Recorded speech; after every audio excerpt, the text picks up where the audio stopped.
Yeah, it's been awesome. I'm loving it here so much. The transition's been really seamless. It's a credit to the whole athletic department and all the staff and teammates on the football team and the campus itself.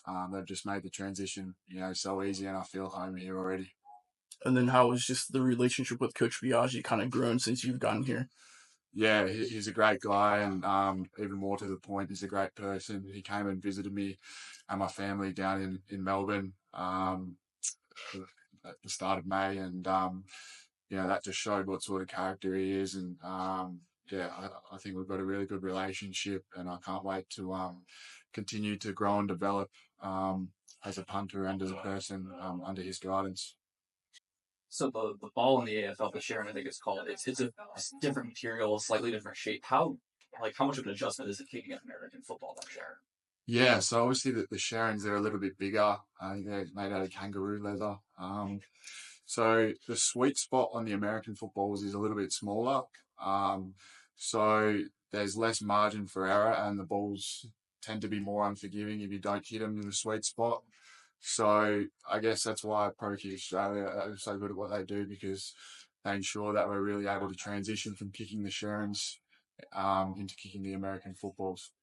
And then when you're punting in American football, the objective is obviously the Sharon. So kind of how, when you're approaching the mechanics of taking the two, how does the styles vary?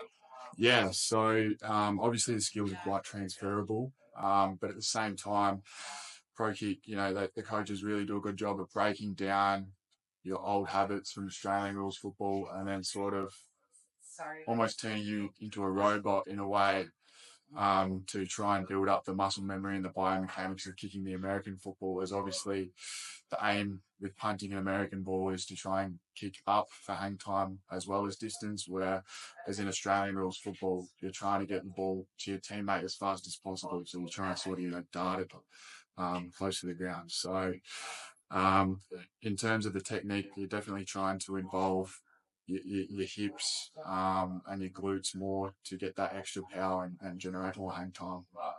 Typically in American football, it's not a good thing if the punter has to make a tackle at the end of the kick, but given your background in Aussie rules football, just looking at you, you look like maybe you've tackled the dude a few times. Yeah, for sure. I mean, I hope I don't ever have to make a tackle, because that means that the punt hasn't gone to plan. But if I have to, I'll be ready, and my eyes will light up with that opportunity. Let's say you're probably not looking to just trip him, right? No, I'll be ready to tackle him.